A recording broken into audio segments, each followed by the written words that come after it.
Sejam bem-vindos a mais um Corações e Mentes. Eu sou Ricardo Nogueira e é uma alegria ter você conosco. Nosso encontro de hoje vai mergulhar num tema inovador e essencial: a psiquiatria intervencionista. Uma área que vem transformando a forma de tratar os transtornos mentais. E para essa conversa eu recebo uma especialista que é referência no assunto, a médica psiquiatra doutora Juliana Tramontina, minha colega, a qual eu me orgulho muito, professora, e que trabalhamos juntos no Hospital Mãe de Deus, né? Então, Juliana, é um grande prazer, uma grande satisfação te receber aqui. A gente se reencontrou lá no Congresso Gaúcho de Psiquiatria, muito bom né? esse reencontro. Então, gostaria que tu falasse o que é a psiquiatria intervencionista. Bom, primeiro, muito obrigada pelo convite, doutor Ricardo. É uma honra eu estar aqui. E é um assunto que eu gosto muito de falar e tratar, porque apesar de parecer muito inovador, nós temos já essa forma de tratamento na psiquiatria já há alguns anos. Bom, a psiquiatria intervencionista, ela nada mais é do que momentos em que o psiquiatra acaba fazendo intervenções de curto prazo, né, comparado às vezes com as doenças crônicas. Então, são tratamentos muitas vezes de indução, né, ou de resgate de algum quadro em que o paciente está passando. A gente geralmente trabalha, né, psiquiatria intervencionista com técnicas que não são medicamentos comuns, né, que o paciente toma todos os dias, e não falamos da psicoterapia. Quando nós falamos da psiquiatria intervencionista, nós falamos de métodos, de técnicas invasivas, não invasivas e minimamente invasivas, né? Então, as técnicas invasivas seriam as neurocirurgias, por exemplo, como a Deep Brain Stimulation, que é a estimulação cerebral profunda, que tem mais conhecida para Parkinson, mas também existem casos de DBS para pacientes com TOC ou depressão resistente. Como a estimulação do nervo vago, que também, né, é um dispositivo que é posicionado no nervo vago, que requer uma certa intervenção, né? Então, por isso que se diz que são técnicas invasivas. Mas hoje, eu acho que a gente vai conversar mais sobre as técnicas minimamente invasivas ou não invasivas, né? Então, as técnicas não invasivas seriam a estimulação magnética transcraniana e a estimulação elétrica por corrente contínua. Também existe algo aí, né, ainda se fala sobre o tratamento, a ecografia, que faria, né, também uma intervenção através, né, de um ultrassom. E também a fotobiomodulação, que é algo que daí é mais experimental. E dentre as técnicas minimamente invasivas, nós temos a eletroconvulsoterapia, que então, né, seria a avó da neuromodulação, que já tem há quase 100 anos, e a magnetoconvulsoterapia, que é uma técnica relativamente nova, né, que seria muito parecida com a ECT, mas através de um estímulo magnético. E, além disso, também na psiquiatria intervencionista, nós temos algumas intervenções com medicamentos que a gente faz. O paciente, ele vem ao nosso encontro, a gente faz esses tratamentos que duram algumas horas e, às vezes, por um mês, né? Por um tempo curto, né? Um período delimitado ali de tempo. Como, por exemplo, o uso da cetamina, né? Pode ser a acetamina EV, endovenosa, e a acetamina intranasal. Nós temos ainda nos Estados Unidos medicamentos como a brexanolona, que também são medicamentos endovenosos, que a gente coloca então na veia do paciente, para tratar, por exemplo, depressão pós-parto. Mas esse nós, infelizmente, não temos ainda no Brasil. Mas também faz parte, então, dessas técnicas de psiquiatria intervencionista. Mas provavelmente deverá vir em breve, não? Teria que ser analisada aqui pela a nossa Anvisa, né? Anvisa, que Anvisa. FDA é lá nos Estados Unidos, isso, né? Na realidade, para chegar essa medicação nova, tem que ter interesse comercial também, né? Da própria indústria deles, né? Esperamos que sim, mas não sei, esses detalhes eu não tenho. Aqui nós só temos mesmo a acetamina, que pode ser ou intranasal ou endovenosa. Pois é, e o problema dessas novas técnicas, às vezes, é o custo, né? Custo-benefício. Eu gostaria que tu falasse sobre custo-benefício investimento. E aí é algo que é interessante da nossa área, né, Ricardo? Porque quando nós falamos de áreas outras, não querendo competir no sentido de é bom ou ruim, quem quer melhor, né? Mas a gente tem muitas vezes uma visão diferente de áreas como, por exemplo, de alto custo na medicina. Então, nós temos algumas áreas na medicina em que acabam envolvendo tratamentos de alto custo que as pessoas muitas vezes não questionam. E quando nós falamos de psiquiatria, apesar do prejuízo que o paciente psiquiátrico tem, né? O paciente psiquiátrico, nós temos dados do ano passado no Brasil que foi a principal causa de afastamento do trabalho. Então, se a gente for pegar esses custos indiretos, eu acredito que sim, é válido, né? Se a gente for falar de o valor, né? Que existe sim o valor nesses tratamentos, mesmo sendo tratamentos de alto custo. Quando nós falamos dos medicamentos que nós temos em bula liberados pela Anvisa, né? Já que tu citaste aí a questão da Anvisa, nós temos a escetamina, que daí é de um laboratório particular, intranasal. Então, a escetamina intranasal que tem esse custo bem alto, mas se a gente for pensar, né, desses medicamentos de alto custo, o que é que vale ou não, né, em relação ao paciente, tendo em vista esses custos indiretos da própria doença e o tanto, né, que acaba a gente tendo de prejuízo com esses pacientes gravemente doentes. Já a escetamina endovenosa, ela não é um tratamento que nós temos, por exemplo, em bula. Ela é um tratamento off-label, né, que se diz em inglês. Mas é um tratamento que ele não está configurado como um tratamento definido para a depressão. A escetamina é um anestésico, então ela é liberada para a anestesia. Então, nós acabamos usando, já muito utilizada, tem diversos estudos que mostram benefício, mas não está em bula. Então, não entra em rol, não entra como um tratamento que possa ser disponibilizado, né, num sistema de saúde. Isso, mas isso é muito comum de ocorrer na medicina, né, de medicamentos que são lançados e indicados para uma coisa e quando se tornam o efeito principal deixa de ser o principal para ser o secundário, né? Mas que aí ele toma o lugar, né? Vários medicamentos ocorreram isso, principalmente os vasodilatadores, né? Que era usado pós-transplantes pulmonares para disfunção erétil, por exemplo, né?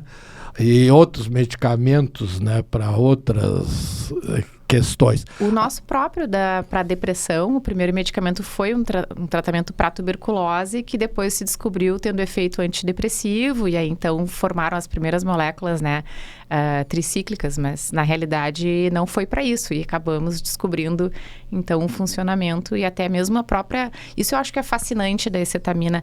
A gente acaba descobrindo como que funciona a depressão porque os medicamentos funcionam para depressão, né? Então a gente não partiu de como é a doença, porque ela é tão complexa, né? Então, os medicamentos melhoravam esses sintomas, logo a depressão deve estar envolvida com essa região, ou com esses neurotransmissores, então isso que é tão interessante, né? Isso, mas o mais interessante, por exemplo, a eficácia desses medicamentos. O que tu poderia dizer hoje? A eficácia, a acurácia, né? Qual seria, vamos dizer, em termos percentuais, será que nós poderíamos falar? Poderíamos. Tem estudos comparativos, mas não head-to-head, ou seja, não são estudos amplos que fazem grupos de comparação. Geralmente são meta-análises ou revisões sistemáticas que são feitas, que juntam, então, esses dados dos diferentes estudos. Quando nós falamos dessas técnicas minimamente invasivas ou não invasivas, como estimulação magnética transcraniana, eletroconvulsoterapia, magnetoconvulsoterapia e estimulação elétrica por corrente contínua, são algumas, né, assim, as mais comuns. Nós temos um estudo muito bom do British Medical Journal, que saiu em 2018, se eu não me engano, que faz mais ou menos essa comparação e, claro, mostra que a eletroconvulsoterapia é disparada a mais eficaz, né? Então, ainda é a eletroconvulsoterapia o tratamento mais eficaz para depressão em adultos. Então, depressão resistente em adultos, nós temos eletroconvulsoterapia como sendo a mais eficaz. Aí depois, e aí a gente tem uma chance aí de... muitas vezes a gente pode falar em torno de 90%, né, de acordo com as indicações. É um número. É um número respeitável, né? Respeitável. E, lamentavelmente, aqui no Brasil, teve uma campanha antimanicomial que muito se baseou, um dos grandes argumentos era como se a eletroconvulsoterapia fosse um tratamento desumano e sem saber e ignorando esses dados que tu está nos falando. Então, criou na população em geral, assim, quando tu fala em eletroconvulsoterapia, uma certa repulsa, né? Não só aqui no Brasil, eu acredito que em muitos lugares do mundo. E a nossa vovó da neuromodulação persiste até hoje, depois de mais de 70 anos, né, de tratamento. Infelizmente, na realidade, eu acho que não é por acaso que se tem esse estigma.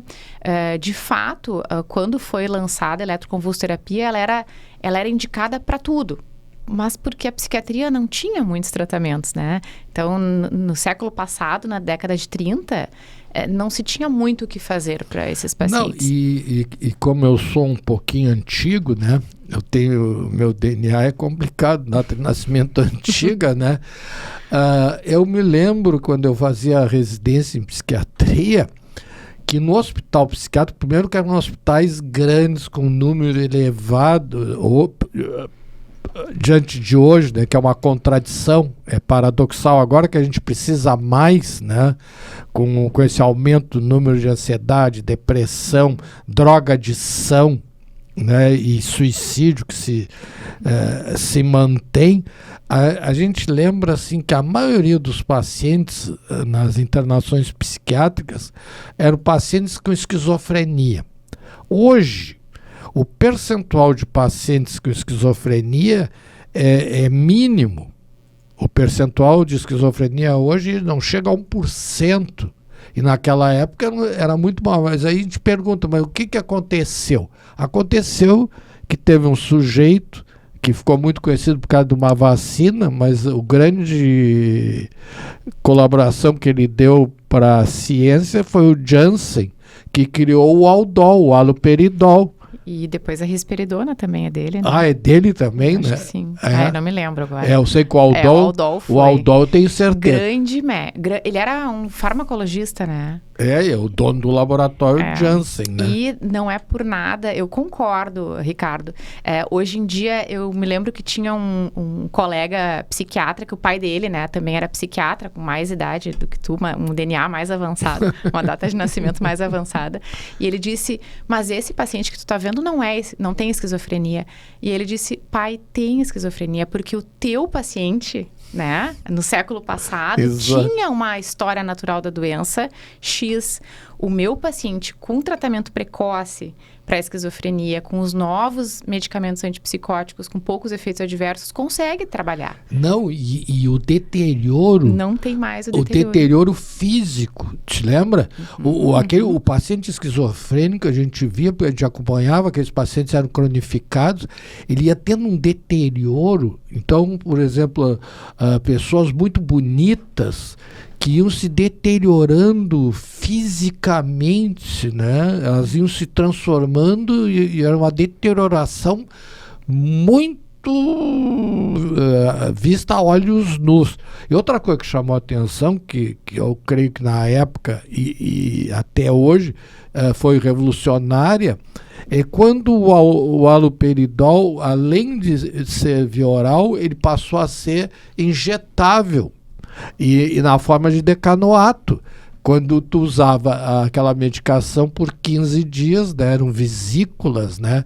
E hoje nós já temos alguns medicamentos que... 6 em 6 meses tem. Quer dizer... A vacina, praticamente a vacina da esquizofrenia. Olha o bem-estar, né?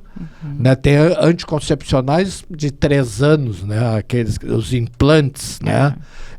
Hormonais, né? Então isso é uma revolução. E teve aqui o Pedro Lima, e o Pedro nos falou que ele está fazendo uma pesquisa agora, está a nível de pesquisa, de um antidepressivo injetável. E segundo me consta que ele teve aqui e falou, que seria a farmacodinâmica, né, com vesículas também. Um antidepressivo injetável.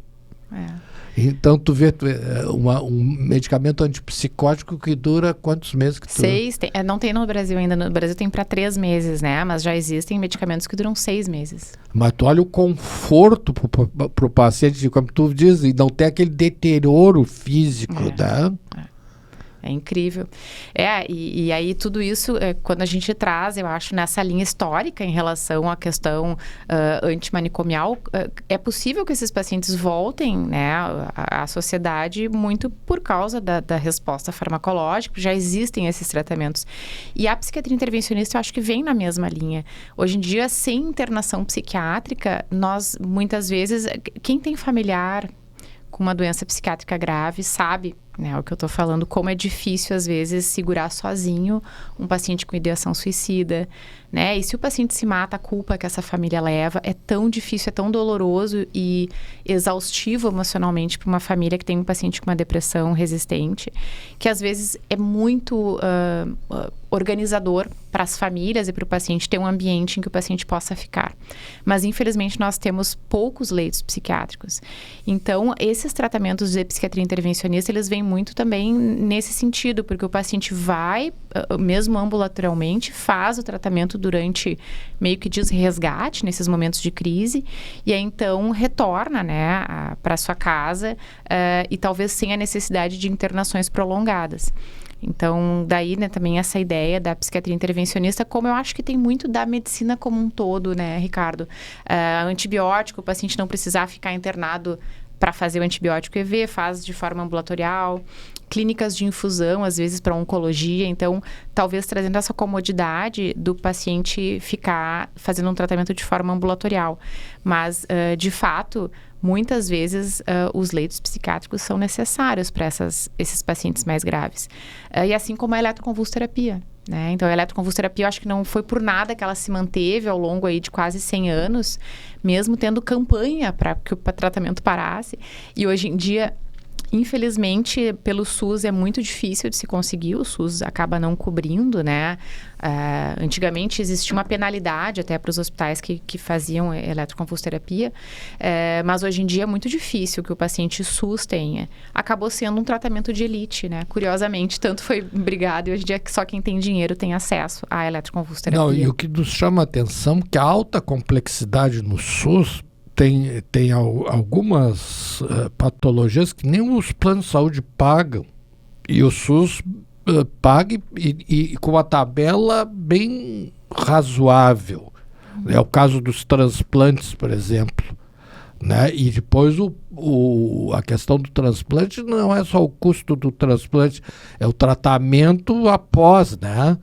E o SUS paga. Agora, a psiquiatria, ela hoje está num limbo, né? Nós estamos sendo assim rejeitados dentro do Sistema Único de Saúde, né? O psiquiatra virou uma figura rejeitada dentro do Sistema Único de Saúde. Então, quer dizer, os médicos, os psiquiatras estão ficando marginalizados dentro desse tratamento no SUS e, no entanto, como tu falasse, na área privada e conveniada, na medicina suplementar, muito pelo contrário. Prova tal que o maior número de candidatos à residência médica esse ano é para a psiquiatria. Acabou sendo um tratamento de elite. Exatamente. Ao invés de se acabar, né, com a psiquiatria, porque não tem como, né? E isso é São transtornos muito difíceis, né, da gente tratar. De fato, precisa ter multiprofissionais, mas o psiquiatra é fundamental, né? Então, acho que todo o conhecimento que se tem, e acabou sendo, ao invés de anular, infelizmente, acabou sendo um tratamento agora de pessoas que têm condições, né? E aí, a grande população, que muitas vezes, né, tem tantas necessidades, acabou se excluindo, né? Se retirando da possibilidade, o direito que essas pessoas têm de fazer um tratamento sério, né? Porque a eletroconvulsoterapia, talvez, da forma como era feito antigamente ou de forma precária, claro que não é para ser feita, né? Então, o que deveria ser feito, acho que em muitos lugares no mundo, na França, por exemplo, esses grandes manicômios, com o advento, né, dos fármacos, da possibilidade de diminuir leitos, eles foram transformados em grandes hospitais. Então, ao invés de fechar bons hospitais psiquiátricos que nós temos, né, São Pedro, por que não se transforma num grande hospital geral com uma origem da psiquiatria, né, que não deixa de ser também uma área médica. Então, é uma pena isso, né, que acontece, mas daí acaba que é um dos países que mais tem maiores índices de suicídio, alguma coisa a gente não está fazendo direito, Ricardo, né? Não, e pior, o Brasil hoje é o país que tem mais ansiedade no mundo. Isso. A depressão também aumentou. O alcoolismo, né, na transição epidemiológica, ele jamais regrediu, ele sempre foi aumentando cada vez mais, né? E agora, por exemplo, as meninas, né, em idades cada vez mais menores, né? E outro problema é o seguinte, que essas patologias que nós estamos falando, a inteligência são pacientes que têm inteligência, às vezes, até acima da média. E aí isso há um sofrimento maior, né, pela perda da dignidade do paciente, né? E ele nota isso, pela sua própria inteligência, que ele está regredindo, né? Quer dizer, é um crime, né? E quando a gente vê assim o agradecimento do paciente, né, o paciente deprimido, né, que ele se torna incapaz de se locomover, de deambular, ele não tem ânimo, ele não tem força, ele não consegue trabalhar, ele não consegue se relacionar, ele vai se isolando. O sofrimento psíquico é uma coisa muito difícil, torturante, né? Então, quer dizer, quando a gente traz essas notícias alvissareiras, né, é uma maravilha, assim, porque porque trata-se da vida da pessoa, aqui é promoção à vida, né? E quando as pessoas fazem alguma crítica, por exemplo, a eletroconvulsoterapia, eu sempre digo quantos pacientes que fizeram eletroconvulsoterapia tu chegaste a acompanhar. Não vale um, né? Porque às vezes a gente tem aí 80%, 90%. E claro que tem efeitos adversos, né? Quando a gente fala de questões, às vezes, cognitivas, que são transitórios, muitas vezes esses efeitos adversos. Mas aí, eu sempre digo, tem que ver pelo menos aí uns 3 pacientes que realizaram eletroconvulsoterapia para a pessoa talvez ter uma percepção de como realmente pode salvar uma vida, né? Um paciente catatônico que às vezes não deambula mais, está no leito, né? Às vezes defecando, se urinando, não tem reação mais nenhuma. A gente faz 2, 3 sessões e o paciente volta a conversar, volta, né? Querer sair da cama, falar, realmente incrível, assim, é um tratamento que tem uma eficácia. Outra coisa, a depressão puerperal pós-parto, vamos falar assim, porque aqui nós somos um programa do Núcleo de Psiquiatria do Sindicato Médico, um programa dos médicos, mas que é assistido por muita gente leiga, né? E, então a gente tem que ter essa preocupação, né? E as pessoas mandam perguntas, né? E uma coisa assim, por exemplo, a depressão puerperal pós-parto, pessoas que têm uma vida efetiva, né? E aí ocorre aquela patologia, aquela doença que tira a pessoa quando ela precisa mais força e mais energia, né? Que ela fica naquela apatia, né? Então, quer dizer, nós podemos fazer até um trabalho preventivo, né? Nessa área. De depressão pós-parto. Entre outras, né? Sim. Então, outra coisa que eu noto, e tu como professor, eu gostaria que tu falasse sobre isso, que o ensino da psiquiatria nas próprias faculdades de medicina, ele é muito exíguo, né? No máximo um semestre, né? Com exceção da Universidade Federal de Pelotas, a Leiga, da onde eu sou oriundo, que nós temos psicologia médica do primeiro ao último ano. Mas nas outras faculdades, eu vejo assim, que eu sou preceptor da Faculdade de Medicina da UBRA, por exemplo, a cadeira de psiquiatria é um semestre. Um semestre. Né? Tu foi professora também, né? Eu sou professora da Universidade Federal de Ciências da Saúde de Porto Alegre. Tenho muito carinho pela disciplina de psicologia médica, que eu sou a regente, e acho que é uma disciplina muito importante para os alunos. E quanto tempo é? Tenho muita tristeza no coração, porque me tiraram um semestre de psicologia médica e me deixaram só com um semestre de psicologia médica. Pois é. E ninguém sabe o que é essa disciplina, né, Ricardo? Então, para os nossos colegas, ou até para o público leigo, para entender a formação do médico, é uma disciplina voltada para a psicologia do médico, para o entendimento de como é ser médico. Então, é a entrada do aluno naquela percepção das suas próprias emoções, como que ele vai reagir, o risco de burnout, como é que ele vai lidar com essas percepções do paciente. E aí a gente vai evoluindo para o entendimento psicológico do paciente como um todo, né? Então, assim, questões de mecanismos de defesa que o paciente possa vir apresentar numa enfermaria que não tem a ver com uma doença psiquiátrica propriamente dita, né? Não é uma esquizofrenia, não é uma depressão, não é um transtorno bipolar, mas aquele paciente está causando, o que está acontecendo, que ele não está aceitando ser tratado. Então, a gente aborda questões de transtornos de personalidade, mecanismos de defesa, coisas mais antigas, né? Até meio psicodinâmicas aí, né? Da psiquiatria. Quem trouxe a psicologia médica para o currículo médico foi Freud, né? Ele que trouxe essa ideia do conversar, desse entendimento mais inconsciente de algumas questões, mas a gente trabalha isso e depois até na própria disciplina nós fazemos algumas técnicas de habilidade de comunicação. Então, coisas, né, hoje em dia, que como olhar, como se dirigir para o paciente, eu devo ter ou não uma mesa na frente, no meu consultório, como é que eu faço. Então, é uma disciplina muito interessante, eu acho, para o médico, para a formação médica, a psicologia médica. E tem, às vezes, colegas até que perguntam, mas como assim, né? Psicologia médica, para que é isso? É uma psicóloga que dá essa disciplina? Eu digo, não, tem que ser um médico para os pacientes, para os alunos entenderem. A cadeira, né? de psiquiatria também tem. Depois, na cadeira de psiquiatria, nós temos mais um semestre, de fato, né? O aluno passa, na realidade, não é um semestre, ele fica conosco por 3 semanas, né? Todos os dias por 3 semanas. E depois, obrigatoriamente, isso é algo novo do currículo, então eles têm que ficar 1 mês como doutorandos, né? Participando, então, E aí, ali sim, né? Eu acho que ali eles conseguem ter um entendimento maior. Ficam 1, 2 meses, às vezes tem férias, não tem. Mas eu acho que como eles passando já como doutorandos nos últimos anos da formação médica, eu acho que ali eles têm muito bom entendimento, né? E aí eles aproveitam mais a disciplina de psiquiatria.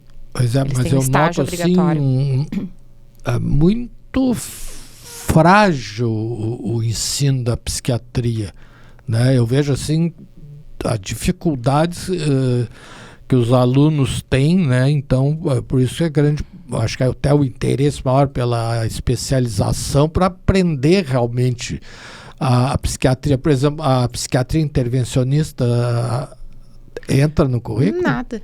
Pois Nada. Quer dizer, É que eu sempre comento com eles, é a melhor especialidade, tu não acha, Ricardo? Eu não tenho a menor dúvida. Né? Eu não entrei na faculdade de medicina para ser médico, eu entrei para ser psiquiatra. Tão bom, né? Psiquiatria. Mas não tem psiquiatria intervencionista, nem mesmo, Ricardo, para os médicos que fazem a especialização em psiquiatria. Não existe nenhuma obrigatoriedade no currículo da psiquiatria geral a psiquiatria intervencionista, que seria eletroconvulsoterapia, estimulação magnética transcraniana, todas essas técnicas novas acabam e tem um interesse muito grande também dos jovens psiquiatras, né? Quando a gente conversa e fala, os jovens psiquiatras têm muito interesse em como é que eu vou trabalhar com psiquiatria intervencionista. Eles querem muito, mas a gente não tem ainda nenhuma regulação, tampouco, né, dessa prática, o que acaba sendo um problema, uma regulação mínima, né, do que é, qual a capacitação que o profissional tem que ter para fazer a prática da psiquiatria intervencionista.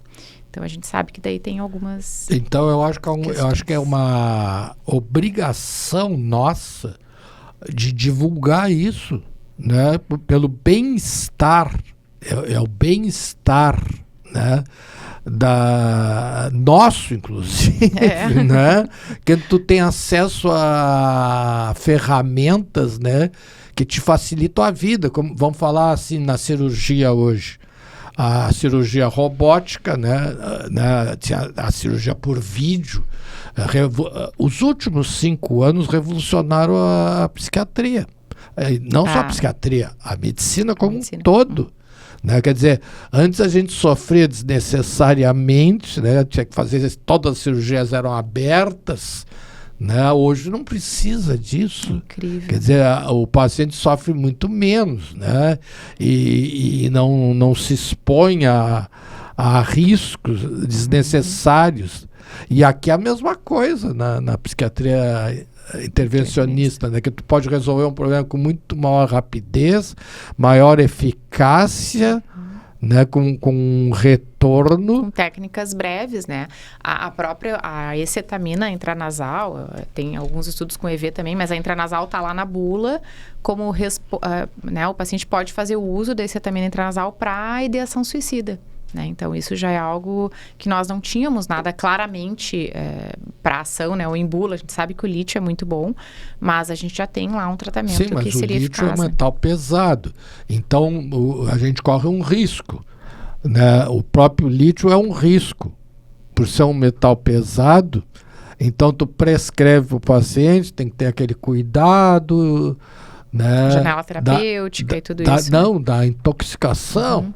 Né? Se o paciente toma né? É um medicamento que tem que ver cuidados, bem, né? A capacidade renal, etc. Né? Então, quando tu pode fazer tratamentos como esse, que tu acabou de citar, que são muito mais confortáveis, né? Eu acho que o que a gente procura hoje é conforto, né? Conforto, eficácia e rapidez, né? Por exemplo, um profissional que tem uma produtividade, né? Quanto mais tempo ele ficar doente, mais tempo ele vai deixar de produzir, né? E nós temos aí dados constatados, como tu mesmo falasse anteriormente, a maior causa de ausência no trabalho é por doença mental, né? E outros problemas, homicídios, né? Acidente de trânsito. Tudo isso, eu concordo, Ricardo. Eu fico sempre pensando nos pacientes que às vezes estão gravemente enfermos, que nos falam, né, de atirar o carro contra alguma coisa. Muito comum. Onde é que eles estão, né? Será que não estão nesses índices de acidentes de carro? Isso. E de homicídio. A gente tem relatos, né? Às vezes a ideação homicida também faz parte do nosso consultório, assim como a suicida. E a gente tenta sempre manejar. Mas, muitas vezes, a ideação homicida não é vista com devido cuidado, né? Bom, já visto essa questão dos hospitais psiquiátricos forenses, né? O tanto que essas pessoas, às vezes, também que têm ideação homicida, têm uma doença psiquiátrica por trás que precisa ser trabalhada. Entre os próprios suicidas, hoje mesmo eu ouvi uma paciente no consultório que ela dizia, eu pretendia me matar e matar minha filha. Né?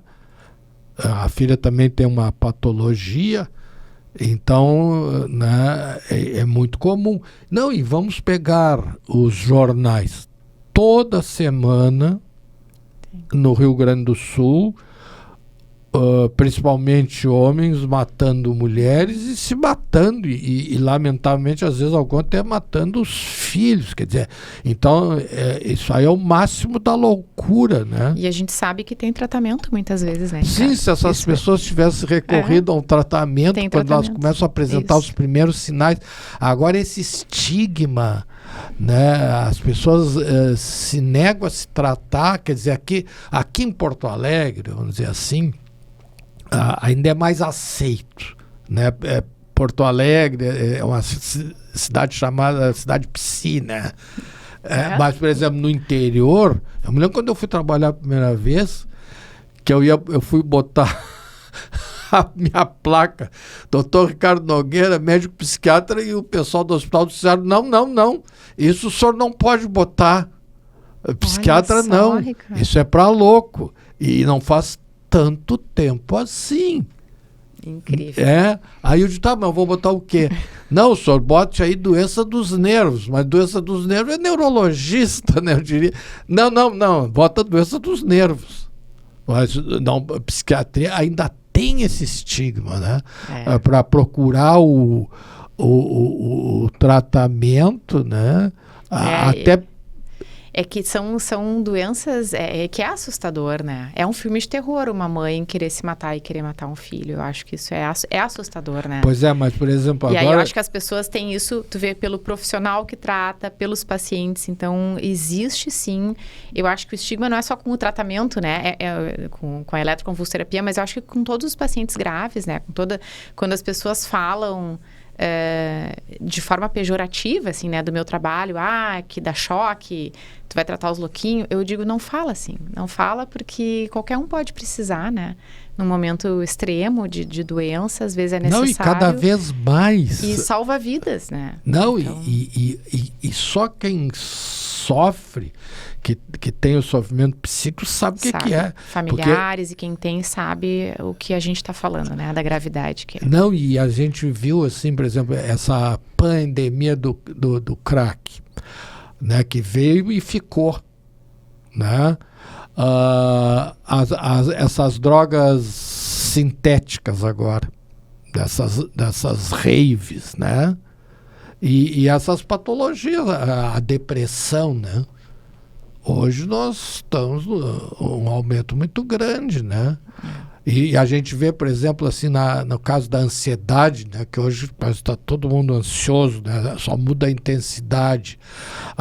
Pacientes entrando nas emergências com crises que parecem serem crises cardíacas e a ansiedade, né?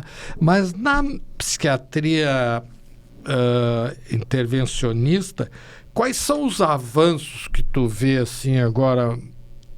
Interessante essa pergunta, Ricardo. Quando tu comentaste sobre o tempo, né, que a gente leva para fazer o tratamento, isso é algo novo na estimulação magnética transcraniana, pelo menos, né? Saiu um protocolo em Stanford em 2000, eles propondo um protocolo em que eram 5 dias de tratamento, imagina, 5 dias de tratamento, com 10 sessões ao dia, mas então o paciente fica fazendo, tem que ter uma semana de tratamento, 10 sessões ao dia, por 5 dias, e uma eficácia comparável com a da eletroconvulsoterapia, em torno de 80% a 90% de resposta. E muitas vezes remissão do transtorno em 5 dias.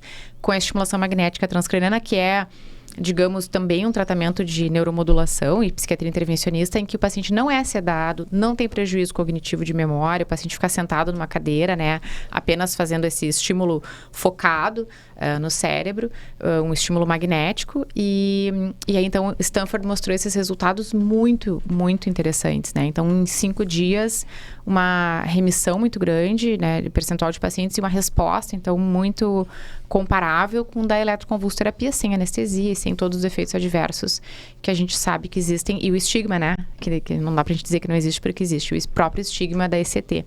Então, a EMT, a estimulação magnética transcraniana, ou TMS, né, que se chama, eu acho que é um dos avanços, assim, interessantes que tem de novo, né? Então, esses novos protocolos, tem alguns protocolos que a gente faz, que tem o Theta Burst. Então, nesse foi feito, né, o acelerado, eles aceleraram. Então, quer dizer que a gente faz mais de uma sessão por dia. E Theta Burst, que é um pulso muito rápido, que dura às vezes, sei lá, 10 minutos, 7, 10 minutos, o paciente fica na cadeira. E a gente faz isso 10 vezes. Então, em uma semana, o paciente tem uma resposta muito interessante. E o que nós temos aqui para oferecer hoje, agora, imediatamente? Esse protocolo de Stanford, quando eu li, eu pensei, ou Stanford está mentindo, ou isso daqui, né, tem alguma coisa que está acontecendo, né, de diferente. Eu decidi comprar a máquina, né, eu tenho uma clínica e a gente faz Theta Burst, a gente não faz o protocolo de Stanford, porque depois eles disseram que não, tem que ter neuronavegação, que é um aparelho que liga, né, com uma ressonância magnética em tempo real, eles posicionam a bobina super, né, bem posicionada a bobina. Daí já começaram a ter outras, né? Não é bem assim, né? E tal. Mas o que aconteceu foi que até brasileiros... aqui no Brasil, a gente tem uma boa base de neuromodulação, viu, Ricardo? A gente tem... Tá, mas hoje, por exemplo, então, se eu quiser encaminhar um paciente agora... Tem, nós fazemos Theta Burst, nós fazemos acelerado, não o protocolo de Stanford, não é em 5 dias, fazemos em 10 dias e a gente faz um cálculo, não em tempo real, com a ressonância magnética, para posicionamento eficaz de bobina. Então nós teríamos hoje disponível ressonância magnética... A estimulação magnética transcraniana, a estimulação elétrica por corrente contínua, a eletroconvulsoterapia, a cetamina, né, ou a acetamina endovenosa e a acetamina intranasal, sim, aqui em Porto Alegre mesmo, não precisa ir para Portugal, nem para os Estados Unidos. Exato, e a agenda não é que nem a do SUS, que leva 180 dias para ser atendido. Não, a agenda às vezes só tem que ajustar com a do paciente, porque ele precisa ficar um tempo, né, conosco, mas volta para casa em menos de um mês. Então, isso. Então, aqui, ó, pessoal, nós não precisamos mais sofrer, entendeu? Nós temos acesso a profissionais qualificados que pode nos dar uma resposta a mais rápida possível, sem sequelas, né? Sem efeitos colaterais, e as contraindicações. Bom, quem tem clipe metálico cerebral não pode, porque é um magneto, né? Então ele puxa esses magnetos, não pode. Depressão psicótica, a estimulação magnética transcraniana não tem a mesma resposta da ECT. Então, depressão psicótica, catatonia, depressão em idosos, isso é ECT. Né? Então, a estimulação mas nós magnética... temos também o ECT, né? Temos ECT. Temos também. Então, assim, é que daí a contraindicação depende de qual questão, tá, né? Mas hoje tem o chamado ECT moderno. Né? Eu acho que bem feito, né? Que é conforme as orientações do Conselho Federal de Medicina, né? Se a gente seguir as orientações de uma boa prática médica atual, moderna, é sempre muito bem feito, que é por obrigatoriedade com anestesia, né? Eu acho que fazer ECT não tem como não ter um anestesista em sala. Então, para o paciente ter um conforto, ele dorme e acorda. Só isso que o paciente e pode fazer ambulatorialmente, né? E pode fazer ambulatorialmente, não tem necessidade do paciente ficar internado mais, né? Claro que, dependendo da condição, se tiver uma ideação suicida grave, a família não tiver condições de ficar com ele, precisa ser internado. Mas, caso contrário, se for uma depressão psicótica sem risco... E essa estrutura aí, hoje nós temos disponível aqui? Temos disponível. Geralmente eu acabo encaminhando, mas a gente tem no Hospital de Clínicas, a gente tem na PUC, tem no Blank, quem faça. Temos outros locais, então assim, é possível, né? Existe sim eletroconvulsoterapia aqui em Porto Alegre. Estamos bem servidos de eletroconvulsoterapia em Porto Alegre, mas infelizmente para pacientes, o rápido, né, digamos, são pacientes particulares, infelizmente. Temos público no Hospital Materno Infantil Presidente Vargas, onde eu dou aula, né, na residência médica.